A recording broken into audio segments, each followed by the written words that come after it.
Bwana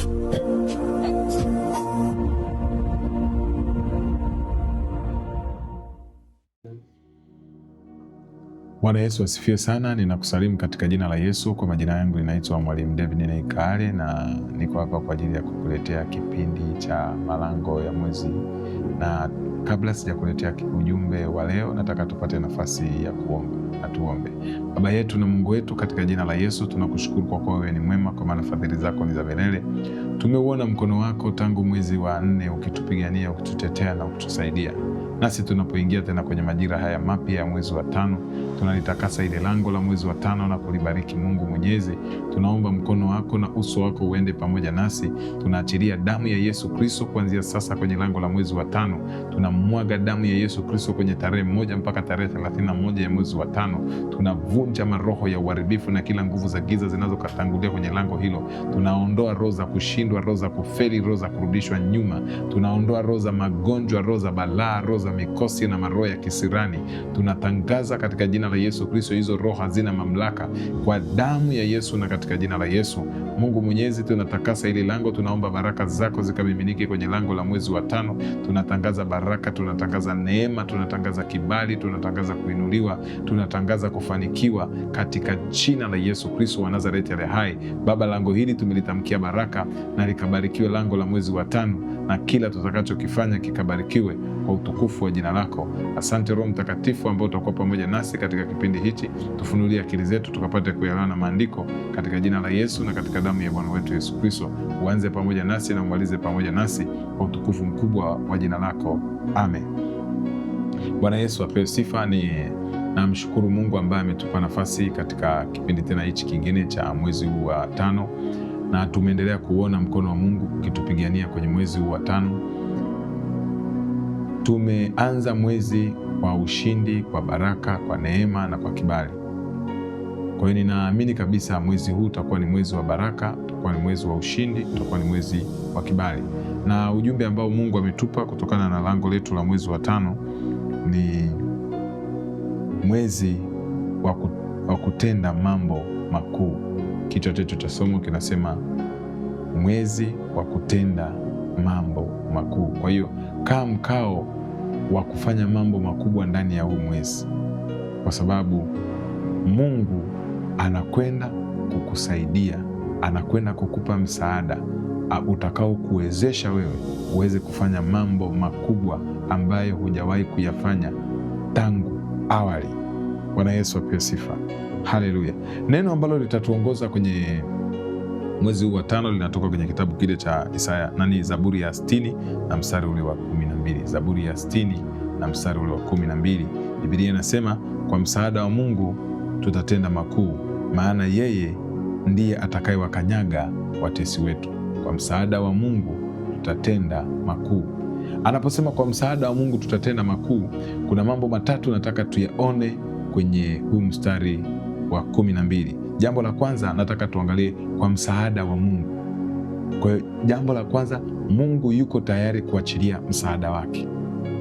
Na Mungu anapokuwa tayari kuachilia msaada wake, ule msaada unakuja kukusaidia wewe ili utoke kiwango kimoja cha maisha na uende kiwango kingine cha maisha.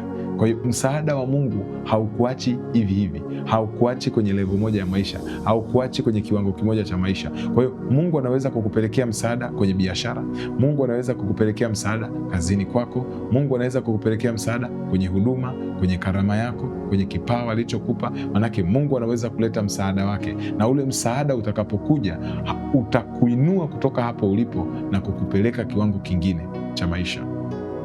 Sasa Mungu anapoachilia msaada wake, kuna kitu Mungu anataka sisi tukifanye. Unajua watu wanahitaji, wanakaaga wanasema nasubiri Mungu afanye. Anakaa hivi, nasubiri Mungu anitendee muujiza. Nisikilize nikwambie, ni kweli kuna falsafa inasema tenda uone ukuu, tenda uone ukuu. Nikimaanisha kwamba Biblia inasema kwa msaada wa Mungu tutatenda. Kwa hiyo pale anapozungumzia tutatenda, pale kuna uwajibikaji. Kwa hiyo jambo la kwanza tunaona msaada wa Mungu. Jambo la pili tutatenda. Nataka tuangalie sentensi tutatenda. Kwa hiyo Mungu yuko tayari kufanya mambo kuachilia msaada wake kwetu, lakini anataka sisi tuingie kwenye kutenda, tuingie kwenye uwajibikaji. Kama unahitaji msaada wa Mungu kwenye ndoa, lazima ukubali kuwajibika kwenye ndoa. Kama wewe ni mwanaume, hakikisha unafuata utaratibu wa Mungu. Biblia inasema, enyi waume wapendeni wake zenu, enyi wake waheshimuni waume zenu. Kwa hiyo lazima ukubali kuwajibika kwa mujibu wa neno la Mungu, yaani yale majukumu ambayo Mungu anataka mwanaume yatekeleze kwenye ndoa, uwe mwanaume ukubali kuwajibika kwenye hayo majukumu. Na yale majukumu ambayo Mungu anataka mwanamke yatekeleze kwenye ndoa, mwanamke unatakiwa uwajibike kwenye hayo majukumu. Kwa unapowajibika, ule msaada wa Mungu unaanza kufanya kazi. Sasa Mungu akiachilia msaada wake alafu hakuna uwajibikaji, kuna mahali tutakwama. Na ndo, kuna mahali watu wengi wamekwama kimaisha kwa sababu Mungu ameachilia msaada alafu wamekataa kuwajibika. Yaani wanataka mpaka Mungu naye ajiwajibishe tena kwenye majukumu yao. Kuna sehemu ya Mungu na kuna sehemu ya kwetu. Nataka nikupe mfano mmoja ndani ya Biblia, labda utanielewa. Mungu alikuwa yuko tayari kuwasaidia wale wakoma, lakini walipoingia kwenye uwajibikaji ndipo walipoanza kuziona nguvu za Mungu zikifanya kazi. Kwa hiyo kama unataka kuona baraka za Mungu kwa mwezi huu, lazima ukubali kwamba Mungu yuko tayari kukusaidia, lakini wewe uwe tayari kuwajibika. Namba 2, uwe tayari kuwajibika. Kwa hiyo lazima uwajibike. Kama unawajibika kutokana na professionalism yako, wajibika. Uwajibikaji wako ndio utafanya mambo makubwa yatokee. Maanake msaada mara kuwajibika unaleta mambo makubwa. Kwa hiyo ni mathematics ya kiroho. Kwa hiyo lazima msaada wa Mungu ukizidisha uwajibikaji au utendaji unaleta ukuu. Kwa hiyo ukuu sio kazi yako, ukuu ni kazi ya Mungu. Mungu ndio atakayefanya ukuu, lakini anahitaji wewe uwajibike. Sasa watu wengi wanataka Mungu awabariki. Nataka nitoe mfano utakusaidia. Watu wengi wanataka Mungu awabariki. Sasa Mungu yuko tayari kukubariki, lakini Mungu hawezi kuachilia baraka zake hewani. Kwa mfano, kama unataka Mungu akubariki, lazima uwe na chanzo cha kipato au kitu ambacho unachojishughulisha nacho, ili Mungu aachilie baraka zake kwenye kile kitu, kwa sababu Biblia inasema Bwana atabariki kazi za mikono yako. Yaani Mungu hawezi kumwaga gunia la fedha hapa au gunia la dola hapa, hawezi kufanya kitu cha namna hiyo. Mungu atakachokifanya, manake ataachilia nguvu zake kwenye kile kitu unachokifanya. Kwa hiyo kama wewe ni mfanyabiashara, ataachilia nguvu zake kwenye biashara. Kama wewe ni mfanyakazi kwenye ofisi, ataachilia nguvu zake kwenye mikono yako. Manake Mungu ataachilia baraka zipite kwenye mikono. Ile kazi ya mikono unayoifanya ndio itakusababisha upate mshahara. Ile biashara unayoifanya ndio itakusababisha upate faida au upate fedha. Kwa hiyo kama unataka Mungu aachilie msaada wake kwenye eneo lolote la maisha yako kwa mwezi huu wa 5, kubali kuwajibika. Yaani kubali Mungu atumie nafasi yake, lakini kubali na wewe pia kutumia nafasi yako. Usipotumia nafasi yako, kuna mahali utakwama. Na sisi tunategemea, unajua hata Mungu alimwambia Musa, piga huu mwamba. Musa alipopiga mwamba, manake yale ilikuwa ni maelekezo ya Mungu. Ilikuwa sio kazi ya Musa kuleta maji, ilikuwa ni kazi ya Mungu kuleta maji. Kwa hiyo unapoingia kwenye kulitekeleza lile neno la Mungu, Mungu atafanya mambo makubwa kwenye maisha yako. Kwa hiyo yamkini unataka Mungu afanye mambo makubwa kwenye elimu. Kwa hiyo ni vyema ukategemea msaada wa Mungu kwenye elimu yako. Hilo ni jambo la kwanza. Lakini 2, lazima usome kwa bidii. Unaposoma kwa bidii, manake Mungu atakupa matokeo makubwa. Kwa sababu gani? Kwa sababu umeshaomba msaada kutoka kwake kwenye maombi, lakini umeingia hatua ya pili kwenye utendaji. Maanake kuna maombi, kuna utendaji, tunapata ukuu. Maombi times utendaji, tunapata nini? Tunapata ukuu. Kwa hiyo nataka nikwambie kwamba kama unataka kufanikiwa kwa mwezi huu wa 5, unataka Mungu akutendee mambo makubwa, aidha ni kwenye biashara, ni kwenye huduma, ni kwenye karama, ni kwenye kipawa, ni kwenye eneo la ubunifu, lazima uhakikishe kwamba kwanza unaomba msaada wa Mungu kutoka kwake. kwa sababu msaada wa Mungu ndio utakaweza kutusaidia. Pili, ukishaomba huo msaada, ingia kwenye utendaji, kwa sababu Biblia inasema imani pasipo matendo imekufa. Kwa hiyo imani inafanya kazi kwa matendo. Kama ni swala la ujenzi, unajenga, umeomba Mungu nisaidie kwenye ujenzi, hakikisha unaingia sasa kwenye utekelezaji. Nunua hata vifaa, peleka tu saiti. Nunua hata mawe tu au changarawe, peleka saiti. Utaona Mungu akifanya mambo makubwa. Tatizo, watu wanasubiri wapate fedha ndio wafanye, lakini unajua wakati mwingine kwenye maisha kuna wakati hatuhitaji fedha, tunahitaji tu hatua. Tunahitaji msaada wa Mungu. Tukishakuwa na msaada wa Mungu, fedha zitakuja, manake Mungu atafungua milango ya fedha kuja. Inachohitajika ni sisi kuingia kwenye utendaji. Sasa watu wengi hawaingii kwenye utendaji, ndio maana wanakwama. Nataka nikupe mfano mmoja ndani ya Biblia. Kuna mtu mmoja anaitwa Musa. Wana wa Israeli walipotoka katika nchi ya Misri wakati wanaelekea Kanaani, walipofika kwenye bahari ya Shamu, mbele waliona bahari, walikuwa wanaona hakuna njia. Walihitaji msaada wa Mungu. Walipohitaji msaada wa Mungu, walianza kumlilia Mungu. Walipomlilia Mungu, Mungu alisikia, lakini Mungu anamjibu Musa, anamwambia Musa, msinililie mimi, chukua fimbo ulionayo, piga bahari. Musa alipopiga bahari, Mungu akaleta ukuu, bahari ikagawanyika, njia ikatokea. Kwa hiyo kwenye maisha kuna Mungu kwanza. Wazungu wanasema God is first. Kwa hiyo Mungu kwanza, unampa nafasi ya yeye kukusaidia, lakini ukishampa Mungu nafasi ya kwanza ya kukusaidia, kubali kuwajibika, jiwajibishe. Kama una professionalism yako, jiwajibishe kupitia hiyo professionalism yako. Manake usipojiwajibisha hakuna matokeo. Kama professionalism yako ni mfanya biashara, fanya biashara. Kama professionalism ni kufanya kazi kwenye ofisi, fanya kazi kwenye ofisi, tena fanya kwa moyo, kwa sababu kadri unavyofanya vizuri ndani ya ofisi, kutatokea promotion ya nafasi, kutatokea promotion ya mshahara. Kwa hiyo unataka promotion ya mshahara, omba kwa Mungu. Ukishaomba kwa Mungu, fanya kazi kwa bidii. Ukifanya kazi kwa bidii, mabosi zako watakuona, watasema kwamba huyu mfanyakazi amefanya kazi kwa bidii, kwa hiyo anahitaji nini? Anahitaji promotion ya nini? Ila tumpe promotion ya nafasi kwa sababu ya bidii aliyonayo, au tumpe promotion ya mshahara. Kwa hiyo nje ya hapo hakuna mabadiliko yatakayotokea. Kwa hiyo mabadiliko yanakuja pale ambapo unampa Mungu nafasi ya kwanza, unamshirikisha Mungu, unaomba. Ukishatoka kuomba, chukua hatua. Usipochukua hatua, Mungu hatachukua hatua. Kuna vitu vingine kwenye maisha Mungu anasubiri sisi tuchukue hatua, ndipo na yeye achukue hatua. Mungu aliwasubiri wakoma wachukue hatua ili aachilie msaada wake. Kwa hiyo kuna wakati mwingine Mungu anahitaji tuchukue hatua ili msaada wake uingie kazini. Sio kwamba msaada wa Mungu haupo, upo. Msaada wa Mungu upo, lakini ule msaada unahitaji utendaji.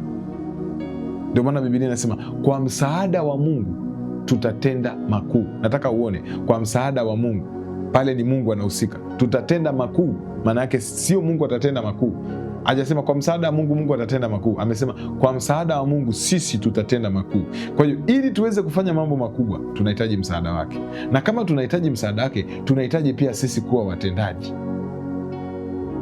Kwa hiyo lazima uingie kwenye utendaji. Kama unahitaji msaada kwenye ndoa, lazima uingie kwenye utendaji, maanake kuna uwajibikaji kwenye ndoa Mungu atauhitaji. Kama ni kwenye biashara, kuna uwajibikaji kwenye biashara Mungu atauhitaji, ili msaada wa Mungu uweze kufanya kazi. Ili Mungu aweze kutenda mambo makuu kwenye biashara, lazima kuna uwajibikaji. Kama ni kwenye ndoa, kuna uwajibikaji. Kama ni kwenye huduma, kuna uwajibikaji. Ili Mungu aweze kufanya mambo makubwa kwenye huduma yako, anahitaji uwajibikaji. Uwajibikaji ni nini? Kusoma neno la Mungu. Kama ni kwenye huduma, uwajibikaji ni nini? Kuomba. Uwajibikaji ni nini? Kufunga. Kwa hiyo sasa pale unapoingia kwenye huo uwajibikaji, kusoma, tafakari neno la Mungu, kufunga, maana yake Mungu atakupa ukuu kwenye huduma yako. Bwana Yesu apewe sifa. Haleluya. Kwa hiyo nataka nikwambie kwamba kama unataka Mungu afanye mambo makubwa kwa mwezi huu wa 5, omba msaada wake. Ukishaomba msaada wake, ingia kwenye utendaji katika yale maeneo ambayo unataka Mungu akufanyie mambo makuu. Yale maeneo ambayo unataka kuona ukuu wa Mungu, ingia kwenye utendaji. Chukua hatua. Ukichukua hatua, nataka nikwambie kuna vitu vikubwa Mungu ataenda kuvifanya. Mungu atafanya mambo makubwa kwenye biashara yako, kwenye uchumi, kwenye huduma, kwenye ndoa na kwenye kila eneo la maisha yako. Mungu atafanya mambo makubwa, lakini Mungu anachohitaji ni wewe uingie katika utendaji, katika utekelezaji. Manake dhihirisha imani yako, kwa sababu Biblia inasema imani pasipo matendo imekufa. Unajua sisi tunaamini katika mdomo, lakini hatuamini katika matendo. Kwa hiyo lazima uamini kwenye moyo wako, lakini lazima uthibitishe kile unachokiamini moyoni. Huyo Mungu unayemwamini moyoni, hilo neno la Mungu unaloliamini moyoni mwako, kwamba Mungu amesema atatenda makuu kwenye nini? Kwenye biashara. Kwa hiyo ingia kwenye kufanya biashara. Kama ni kwenye kazi, ingia kwenye kufanya kazi kwa bidii. Kama ni kwenye huduma, fanya huduma yako kwa bidii. Kama ni kwenye eneo lingine, kama ni kwenye kilimo, fanya kilimo chako kwa bidii. Utaona Mungu akifanya mambo makubwa. Nami nakutangazia katika jina la Yesu, kwa msaada wa Mungu, Mungu akakutendea mambo makubwa mwezi huu wa 5. Mungu akafanya mambo makubwa kwenye biashara, kwenye ndoa, kwenye huduma, kwenye uchumi, kwenye kazi, kwenye kila eneo la maisha yako. Mungu akakufanyie mambo makuu. Bwana Yesu apewe sifa. Hilo ni jambo la kwanza. Jambo la pili, Biblia inasema kwa msaada wa Mungu tutatenda makuu. Nataka tuone lile neno, tutatenda makuu. Tumeona msaada, nataka tuangalie tutatenda makuu. Kwa hiyo jambo la pili, fikiri kufanya mambo makubwa, kwa sababu Mungu wako ni mkubwa. Yaani mwezi huu fikiria kufanya mambo makubwa. Kuwa na maplani makubwa. Fikiri kwa ukubwa, usifikiri kwa udogo. Fikiri kwa ukubwa, kwa sababu Mungu ameshasema ni makuu, sio madogo, ni makuu. Kwa msaada wa Mungu tutatenda makuu. Maanake kuna mambo makuu ambayo Mungu atayatenda. Kwa hiyo lazima tufikiri kwa ukubwa, lazima tutende kwa ukubwa, lazima tuende kwa ukubwa. Chochote tunachokifanya tukifanye kwa ukubwa na si kwa udogo. Haleluya! Kwa hiyo kama unataka kuona baraka za Mungu kwenye mwezi huu wa 5, anza kufikiri kwa ukubwa. Anza kuona baraka za Mungu zikimiminika kwenye maisha yako kwa ukuu. Usione kwa udogo, ona kwa ukuu. Kama ni milango ya fursa, ona milango mikubwa ya fursa kwa ukubwa. Yaani Mungu atafanya malango makubwa, sio vijilango vidogo vidogo, maanake atafungua milango mikubwa ya fursa. Kwa hiyo kama ni fursa, ona fursa kwa ukubwa. Usizione kwa udogo, zione kwa ukubwa. Kwa mwezi huu wa 5 zione kwa ukubwa. Kama miezi mingine utaziona kwa udogo, ni wewe. Kuna ule msemo anasema think big, start small.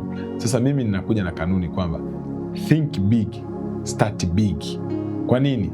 Kwa sababu ya hili neno ambalo Mungu ametupa, kwamba unafikiri kwa ukubwa, unatenda kwa ukubwa. Ile ni kanuni ambayo wameitoa wapi? Ni kanuni ambayo wameitoa huko duniani. Sasa kanuni ya Mungu inataka ufikiri kwa ukubwa na utende kwa ukubwa. Uchukue fursa kwa ukubwa na uifanyie kazi kwa ukubwa. Usiifanyie kazi kwa udogo.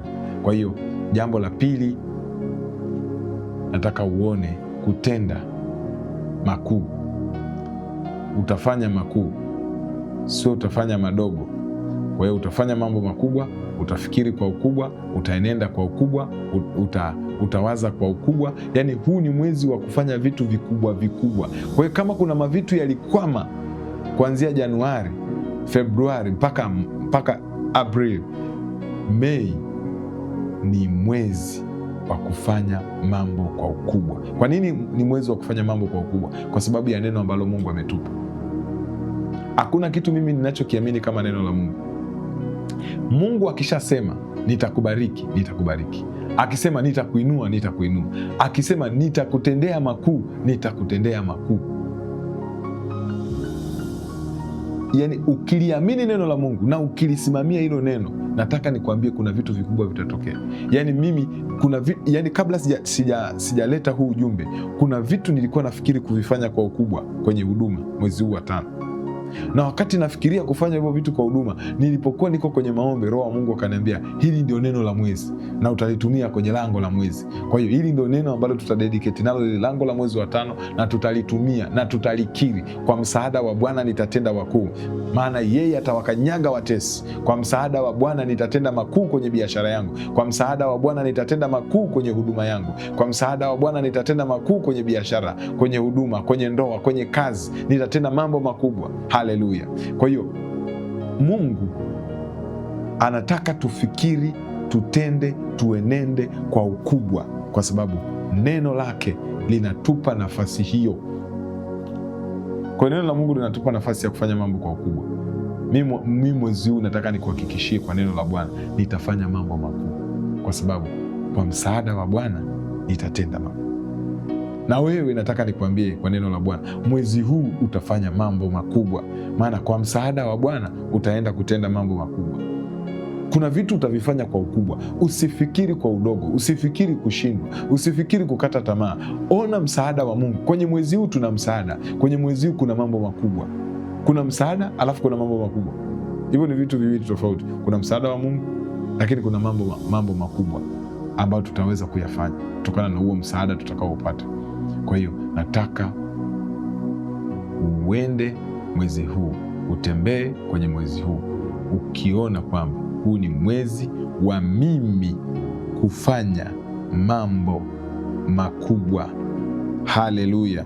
Kwa hiyo ona kufanya mambo kwa ukubwa. Usiogope kuweka malengo makubwa, usiogope kuweka mipango mikubwa, usiogope kuwa na maono makubwa ndani ya mwezi huu. Kuwa nayo na yatatimia. Kwa nini? Maana neno la Mungu linasema kwa msaada wake tutaenda kutenda mambo makuu. Haleluya! Namba 3, Biblia inasema kwenye kile kipengele cha 3, anasema maana yeye ndiye atakayewakanyaga watesi wetu. Maana yake kuna msaada wa Mungu, alafu kuna kutenda makuu, alafu kuna kukanyaga watesi. Haya ni mambo matatu ambayo nataka uyaone hapa. Kwa hiyo tumeshaona msaada, tumeshaona kutenda. Kwa hiyo nimekwambia msaada ili ufanye kazi unahitaji uwajibikaji. Na msaada ili ufanye kazi unahitaji uanze kufikiri kwa ukubwa. Inahitaji uanze kuchukua hatua kwa ukubwa, ndipo utaona matokeo makubwa. Ukichukua hatua ndogo huwezi kupata matokeo makubwa. Chukua hatua kubwa utapata matokeo makubwa. Wale wakoma waliokuwa kwenye kambi, ambao waliwaza kwenda kwenye kambi za Washami, hawakufikiri kidogo, kwa sababu wale Washami ilikuwa ni jeshi. Kwa hiyo walikuwa wanafikiri kwamba sisi tunaenda kwa imani, tutatikisa ili jeshi la Washami na halitatudhuru. Lakini walipochukua kitendo cha imani, Mungu kuna kitu alifanya. Kwa hiyo anaposema kwa msaada wa Mungu tutatenda makuu, maana yeye atawakanyaga watesi. Kwa hiyo msaada ambao Mungu atakupa kwenye mwezi huu wa 5, huo msaada utawakanyaga watesi wako. Yaani manake Mungu atakwenda kukupaisha, kwa sababu kuna mambo makubwa yataenda kutokea kwenye maisha yako. Kuna vitu vikubwa Mungu ataenda kuvifanya. Hivyo vitu vikubwa ambavyo Mungu ataenda kuvifanya vitafanya maadui zako wawe chini. Unajua mbinu ambayo Mungu wakati mwingine anaitumia kukanyaga maadui zako, Mungu hata anakuinua. Akikuinua manake unakuwa juu ya adui zako. Wewe unaona adui zako wako chini, yaani wewe unakuwa juu, maadui zako wanakuwa chini. Kwa hiyo wewe unawatazama adui zako chini. Haleluya! Kwa hiyo hapa namba 3 au ili jambo la 3 nataka tuangalie kushinda vizuizi, overcoming resistance. Kushinda vizuizi. Kila hatua ya maendeleo ina watesi wake, ambao wanaweza kuwa ni hofu au kukosa vifaa au kukutana na changamoto za kiufundi, kukutana na watu wanaokatisha tamaa. Hivyo vitu ni vizuizi ambavyo unaweza ukakutana navyo, lakini nataka nikwambie, lazima uende na falsafa hii ya kwamba nitatenda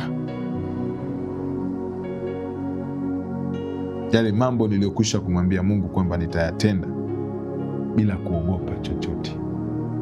Kwa hiyo sitakubali kukatishwa tamaa, sitakubali kurudishwa nyuma, sitakubali kutokuanza jambo sitokubali kufanya jambo kwa udogo. Kwa hiyo kuna vizuizi vinaweza vikawa kwenye fikra, unaanza kufikiri kwa udogo, unaanza kufanya kwa udogo, na kati Biblia inakataa, neno hili linakataa. Hili neno haliruhusu wewe ufanye vitu kwa udogo, hili neno linaruhusu wewe ufanye vitu kwa ukubwa.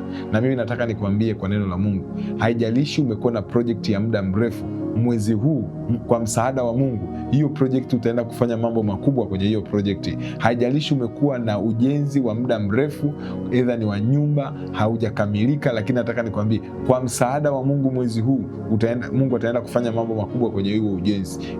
Yamkini umekuwa na biashara haijainuka kwa muda mrefu, kwa msaada wa Mungu utaenda kufanya biashara mwezi huu, utafidia yale magepu yote ya nyuma ambayo ulikuwa hujafanya biashara na ukaona faida. Mwezi huu utapata faida maradufu. Kwa nini? Kwa sababu neno la Mungu linasema kwa msaada wake tutafanya mambo makubwa, kwa msaada wake tutafanya biashara, kwa msaada wake tutafanya huduma, kwa msaada wake tutafanya kazi, kwa msaada wake tutafanya kilimo, kwa msaada wake tutafanya ufugaji, kwa msaada wake tutafanya mambo makubwa makubwa kwenye projekti zetu ambazo tumezipanga kuzifanya. Haleluya, Bwana Yesu apewe sifa. Kwa hiyo nataka nikwambie kuna kushinda vizuizi.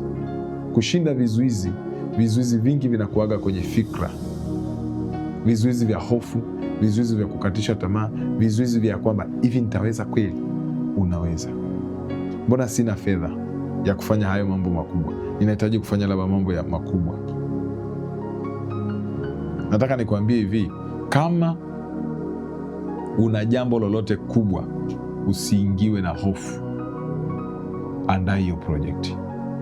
Ukishaiandaa, ipeleke mbele za Mungu. Mwambie Mungu, umesema kwenye neno lako, kwa msaada wako nitafanya mambo makubwa. Ninataka kufanya projekti hii na hii na hii mwezi huu. Ninaomba Bwana nikafanye mambo makubwa ndani ya huu mwezi, na nirudi hapa kukutolea ushuhuda. Mimi nakwambia ukichukua hatua, mimi sijui fedha zinatokaga wapi. Yaani unajua ukishachukua hatua, Mungu anaingia kazini, anafungua milango. Kama anajua kwa sababu hapa kwenye hii project kunahitaji fedha, atafungua mlango wa fedha. Kwenye hii project labda kunahitaji mambo ya designer, atakuletea designer. Kwenye hii project kunahitaji mambo ya kifundi, atakuletea mafundi. Kwenye hii project kunahitaji kitu fulani, ataleta hicho kitu. Kwa hiyo nachotaka uende ukijua ni kwamba usiogope kufanya vitu. Yaani vizuizi visikuzuie, overcoming resistance zisijitokeze kwako. Yaani usiwe na mawazo mawili, usiwe na nia mbili. Ichukue hilo wazo, lipeleke kwa Mungu, alafu chukua hatua za kiutendaji. Kama unataka kufungua kampuni, chukua hatua za kiutendaji. Nenda BRELA, sajili kampuni yako. Haijalishi una hata 50, lakini fanya usajili. Sajili lile jina la kampuni. Hiyo ni hatua. Ukisha sajili jina la kampuni, fedha za kuanzisha Mungu ataleta. Ukishakuwa na jina, Mungu ataleta nini? Fedha. Kuna mtu anasubiri eti anakaa hivi, Mungu ukinipa kama milioni 100 sasa ndo nitaenda pale BRELA, nitasajili jina hili, nitafanya kampuni yangu itakuwa hivi, nitanunua vifaa hivi na hivi na hivi na hivi, nitaajiri hivi na Mungu haendangi hivyo. Hatua ya kwanza utakayoichukua itakufanya Mungu akutendee makuu. Yaani ile hatua unachukua kama ni kwenda kusajili kampuni, unaenda BRELA, mimi nataka nikwambie, ile wakati unakimbizana na usajili, Mungu atakutendea makuu, atakufungulia milango. Kama ni fedha utapata fedha, kama ni msaada wa kitaalamu utapata huo msaada wa kitaalamu, na utavuka kwenye hilo eneo. Kwa hiyo nataka nikwambie mwezi huu wa 5 Mungu anaenda kukutendea mambo makuu. Nami nakutangazia katika jina la Yesu kwamba Mungu akakutendea makuu kwenye kila eneo la maisha yako. Akakutendea makuu kwenye biashara, kwenye ndoa, kwenye kazi, kwenye huduma na kwenye kila eneo la maisha yako. Mungu na akakutendea matendo makubwa. Mungu akakufanyia mambo makubwa. Kwa sababu gani? Tunahitaji msaada wake ili tukatende mambo makuu, na huo msaada wa Mungu umekwisha kuachiliwa kwenye mwezi huu. Mungu anahitaji uchukue hatua za kufanya mambo makubwa, nami nakutangazia katika jina la Yesu Kristo, inuka sasa ukafanye mambo makuu, na Mungu atakuwa pamoja na wewe. Haleluya, haleluya, Bwana Yesu apewe sifa. Nataka tupate nafasi ya kwenda kuomba. Kwa msaada wa Mungu tukatende mambo makuu kwenye uchumi wetu. Kwa msaada wa Mungu tukatende mambo makuu kwenye maeneo ambayo Mungu amekuitia. Maana yake tumeitwa kwenye maeneo. Mimi nimeitwa kwenye huduma, nimeitwa kwenye biashara. Kwa hiyo mimi nitamwambia kwa msaada kwa Mungu, inahitaji msaada wako kwenye huduma, inahitaji msaada wako kwenye biashara. Wewe unaweza kawa umeitwa ni mfanyakazi ofisini, mwingine ameitwa ni mkulima, mwingine ni mfugaji, mwingine ni yani, kila mtu ameitwa kwenye kona yake. Kwa hiyo tunapoenda kuomba, nataka tuombe agenda hii kwamba Mungu, tunaomba msaada wa kufanya vitu vikubwa kwa mwezi huu wa 5, na Mungu ataachilia huo msaada. Sitaki kuweka specific tu, nataka uchumi. Ndio najua kila mtu anahitaji kulenga uchumi, lakini agenda nyingine ninamwambia Mungu, kwa msaada wako ukatende mambo makuu kwenye uchumi wangu na ile mipango niliyoiweka, kama ni ujenzi sasa, maana kuna wengine wanajenga, kuna wengine wananunua nyumba, tuna tofautiana. Kwa hiyo maana sitaki tuweke zile agenda. Nataka Mungu akufungulie milango ya uchumi, lakini nahitaji pia yale mambo ambayo unahitaji kuyafanya, Mungu akakutendee mambo makubwa. Na tuombe. Lakini kabla sijapata nafasi ya kuomba, nataka niongee na wewe ambaye haujampa Yesu maisha yako. Mpe Yesu maisha yako siku ya leo. Yesu atakubadilishia maisha. Kwa msaada wa Mungu utaenda kufanya mambo makubwa. Yamkini umekuwa ukikwama kwenye maisha yamekuwa yakikupiga, kila unachokijaribu hakiende. Leo rudi kwa Yesu. Kama ulikuwa umemwacha Yesu, rudi zizini, rudi kwenye kundi. Kwa msaada wake utaenda kufanya mambo makubwa kwenye mwezi huu wa 5. Nataka urudie sala hii. Wewe ambaye hujaokoka utarudia sala hii, na baada ya kurudia sala hii utakuwa umekwisha kuokoka. Na hata wewe ambaye umekwisha kuokoka utarudia pia hii sala. Tutaungana pamoja na wale ambao hawajaokoka. Wale ambao hawajaokoka, mwisho wa kipindi utatutumia jina lako. Kama umeokoka, umesali sala hii, tutatumia jina lako kwenye zile namba ambazo tunatuma sadaka. Utatutumia. Ukishatutumia, tutaendelea kuandika jina lako, tutaendelea kukuombea. Mungu atakusaidia. Haleluya. Sema, Bwana Yesu, naja mbele zako. Neno lako linasema kwa msaada wa Mungu nitatenda makuu. Nami naja mbele zako Baba, ninaomba unirehemu na unisamehe na unitakase kwa damu ya Yesu Kristo. Ninakuja madhabahuni pako. Ni kweli Mungu, nimekukosea kwa mambo mengi maovu na mabaya, nami leo nimeamua kutubu na kurejea kwako. Ninamkataa shetani na kazi zake zote na mambo yake yote. Nimejitoa kwako Yesu, uwe Bwana na Mwokozi wa maisha yangu. Nami kuanzia sasa nitakufuata wewe siku zote za maisha yangu. Nisaidie Mungu, dhambi isinishinde, katika jina la Yesu na katika damu ya Bwana wetu Yesu Kristo. Na kwa msaada wako Mungu, nipe neema ya kutenda mambo makuu. Nipe neema ya kutenda mambo makuu katika jina la Yesu na katika damu ya Yesu. Asante Bwana kwa sababu umenisamehe dhambi zangu zote na umezifuta kabisa na umeziondoa kwenye kumbukumbu la dhambi. Ninakushukuru Mungu sasa kwa sababu ya neema yako ambayo unaenda kuachilia kwenye malango haya ya mwezi wa 5. Kwa msaada wako Bwana, nikafanye mambo makuu katika jina la Yesu na katika damu ya Bwana wetu Yesu Kristo. Fungua kinywa chako, endelea kuomba pamoja na mimi ili Mungu akakutendee mambo makuu. Baba, katika jina la Yesu Kristo wa Nazareti aliye hai, mfalme wa mbingu na nchi, ninakushukuru na kuinua kwa ajili ya mtoto wako na mtumishi wako, wale waliopata nafasi ya kuokoka. Mungu, sifa na heshima na utukufu zikurudie wewe. Asante kwa sababu Bwana umewainua na kuwarudisha tena kwenye kundi na zizi lako. Asante kwa sababu ya hiyo neema ambayo Mungu umeiachilia. Lihimidiwe na litukuzwe jina lako milele yote, kwa sababu wewe ndiye Mungu, wala hakuna Mungu mwingine kama wewe. Asante kwa sababu ya uaminifu wako ukuu na nguvu zako. Lihimidiwe jina lako Bwana. Asante kwa sababu neema yako Mungu imeingia kwenye maisha ya watoto wako. Nami nakuja mbele zako tena Baba, nikiwasogeza watoto wako kwenye lango la mwezi wa 5. Neno lako linasema kwa msaada wa Mungu tutatenda mambo makuu. Baba, ninaomba ukawatendee mambo makuu kwenye uchumi wao. Fungua milango ya uchumi mikubwa Bwana, waweze kufanya mambo makubwa katika jina la Yesu Kristo. Wale walio na projekti za nyumba, Mungu wape neema ya kujenga, wakafanye mambo makubwa kwenye ujenzi. Wale walio na projekti nyingine mbalimbali, ni projekti za kilimo, Mungu uwe pamoja nao kwenye kilimo. Wale waliokuwa na projekti mbalimbali nyingine, Bwana ukawe pamoja na hizo projekti zao katika jina la Yesu. Kwa msaada wa Mungu katende makuu kwenye afya zao. Kwa msaada wa Mungu katende makuu kwenye ndoa zao. Kwa msaada wa Mungu katende makuu. Baba, ninaomba katende mambo makubwa kwenye afya zao, kwenye afya zao, wale waliokuwa na afya dhoofu hali.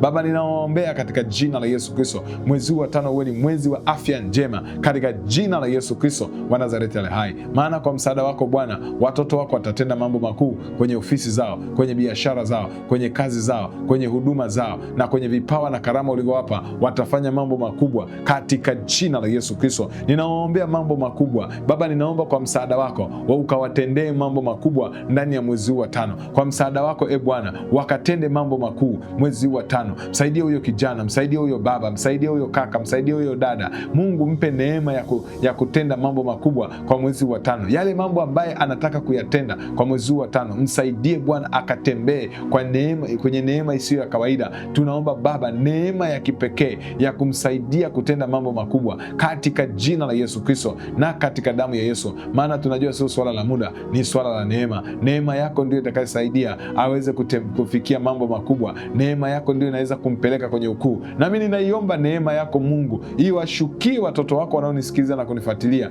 katika jina la Yesu. Mahali wape neema ya kutenda mambo makuu, wape neema ya kufanya mambo makuu katika jina la Yesu, katika damu ya Yesu, katika jina la Yesu. Pokea neema ya kufanya mambo makuu ndani ya mwezi huu wa 5. Maroho yaliyosimama kukuzuia usifanye mambo makuu, maroho ya vizuizi na yavunja na kuyasambaratisha. Maana neno lake Bwana linasema Kristo Yesu ulidhihirishwa ili uzivunje kazi za shetani. Ninavunja kazi za shetani kwa jina la Yesu Kristo kwenye maisha ya watoto wa Mungu. Ninatangaza mambo makuu, ninavunja roho ya hofu ya kutokutenda mambo makuu. Kanda baba zavia zonda babalia. Ninakutangazia wewe unayenisikiliza kutoka kwenye hiyo ofisi, kwa msaada wa Mungu, Mungu akakupe kufanya mambo makubwa. Wewe unayefanya kazi kwenye hiyo ofisi, sikia neno la Bwana. Haijalishi umekutana na misukosuko ya nyuma, Mungu ananiambia nikwambie, mwezi huu wa 5 kwa msaada wake utafanya mambo makubwa kwenye ripoti zako. Kwa msaada wake utafanya mambo makubwa kwenye kazi zako. Kwa msaada wake utatenda mambo makubwa katika jina la Yesu Kristo kwenye ofisi unaenda kufanyia kazi katika jina la Yesu. Mungu asante kwa sababu ya watoto wako. Ninajua kwa msaada wako utatenda mambo makubwa. Ninatangaza mambo makubwa yakatendeke kwa mwezi wa 5. Baba, ninaamsha ile kiu ya watu kufanya mambo makubwa. Ninaua hiyo roho ya uoga, ninaua hiyo roho ya uvivu ambayo inawazuia watu wasichukue hatua katika jina la Yesu, katika damu ya Yesu. Ninavunja maroho ya uvivu na ujinga na bumbuazi na wazimu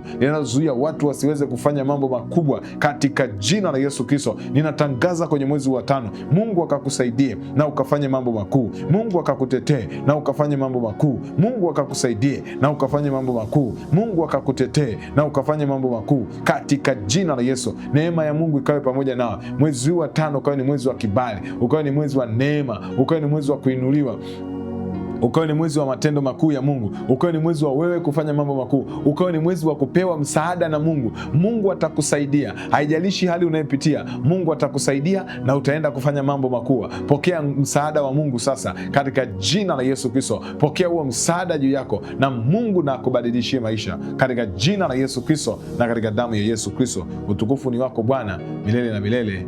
Amen. Bwana Yesu apewe sifa. Tutapata nafasi ya kwenda kutoa sadaka kwa ajili ya lango la mwezi wa 5.